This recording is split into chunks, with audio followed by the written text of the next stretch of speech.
কোন স্বৰ্গদেৱে বৰা শইকীয়া হাজৰিকা পদবীৰ সৃষ্টি কৰিছিল? A. Purandar Singha, B. Sutenpha, C. Rudrasingha, D. Jayadhwaj Singh.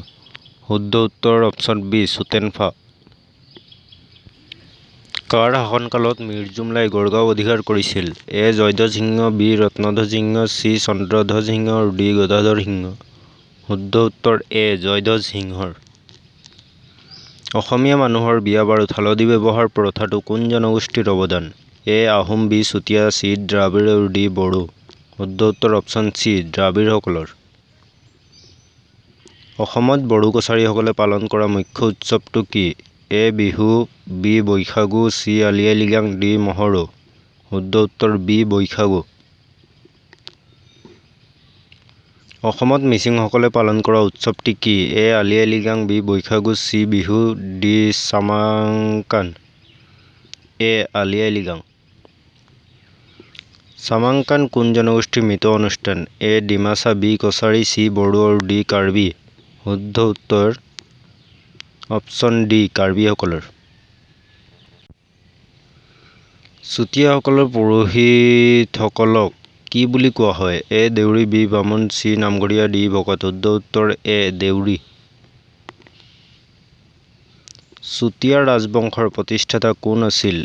A. Swarganarayan, B. পৃথুৰজা, C. চুতেনফা আৰু ডি. বীৰপাল। শুদ্ধ উত্তৰ ডি. বীৰপাল।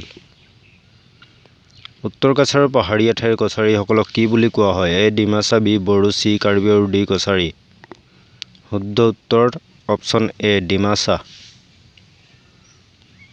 কিমান চনত অসমত প্ৰথম মুছলমানৰ আক্ৰমণ হৈছিল? 1206 খ্ৰীষ্টাব্দত, 1506 খ্ৰীষ্টাব্দত, 1806 খ্ৰীষ্টাব্দত, 1306 খ্ৰীষ্টাব্দত। শুদ্ধ উত্তৰ এ. 1206 খ্ৰীষ্টাব্দত। প্ৰথম মুছলমানৰ অসম আক্ৰমণৰ সময়ত কামৰূপৰ ৰজা কোন আছিল? গদাধৰ সিংহ, ৰজা পৃথু, ৰুদ্ৰসিংহ, জয়ধ্বজ সিংহ। শুদ্ধ উত্তৰ ৰজা পৃথু। মুছলমানৰ দ্বিতীয় আক্ৰমণৰ সময়ত কামৰূপৰ ৰজা কোন আছিল? ৰজা পৃথু, আৰিমত্ত ৰজা গদাধৰ সিংহ, ৰুদ্ৰসিংহ। শুদ্ধ উত্তৰ হৈছে ৰজা পৃথু।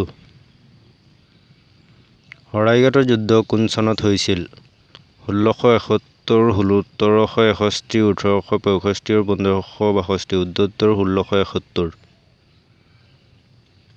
জয়দৌল জয়সাগৰ কোনে নিৰ্মাণ কৰিছিল? ৰুদ্ৰসিংহ, প্ৰতাপ সিংহ, প্ৰমত্ত সিংহ আৰু ৰাজেশ্বৰ সিংহ। শুদ্ধ উত্তৰ হৈছে অপচন এ ৰুদ্ৰসিংহ। কোন স্বৰ্গদেউৰ সময়ত প্ৰথম মোৱামৰীয়া ৰণ হৈছিল? গদাধৰ সিংহ, ৰাজেশ্বৰ সিংহ, ৰুদ্ৰসিংহ আৰু প্ৰমত্ত সিংহ। শুদ্ধ উত্তৰ অপচন বি ৰাজেশ্বৰ সিংহ। গুৱাহাটীৰ শুক্ৰেশ্বৰ মন্দিৰ কোনে নিৰ্মাণ কৰিছিল? ৰাজেশ্বৰ সিংহ, প্ৰতাপ সিংহ, প্ৰমত্ত সিংহ আৰু ৰুদ্ৰসিংহ। শুদ্ধ উত্তৰ হৈছে অপচন চি প্ৰমত্ত সিংহে।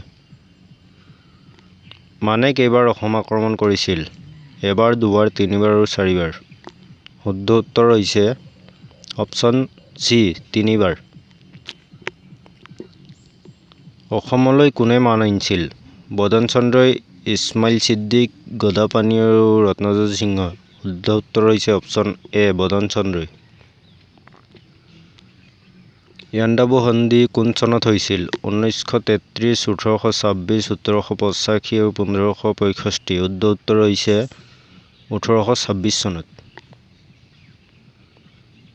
দুধৰ আলি আৰু উমানন্দ মন্দিৰ কোনে নিৰ্মাণ কৰিছিল? ৰুদ্ৰসিংহ, গদাধৰ সিংহ, প্ৰমত্ত সিংহ আৰু ৰাজেশ্বৰ সিংহ। শুদ্ধ উত্তৰ হৈছে অপচন বি গদাধৰ সিংহ। ইটাখুলিৰ ৰণ কেতিয়া হৈছিল? 1564, 1465, 1682 আৰু 1765। শুদ্ধ উত্তৰ হৈছে অপচন চি 1682 চনত। শৰাইঘাটৰ ৰণত মোগল সেনাপতি কোন আছিল? গদাধৰ সিংহ, ৰাজেশ্বৰ সিংহ, ৰাম সিংহ আৰু চিলাৰায়। শুদ্ধ উত্তৰ হৈছে অপচন চি ৰাম সিংহ। আহোমৰ প্ৰথম ৰাজধানী ক'ত আছিল?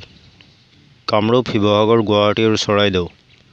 শুদ্ধ উত্তৰ হৈছে ডি চৰাইদেউ। ভিডিঅ'টো শেষলৈ চোৱাৰ বাবে ধন্যবাদ।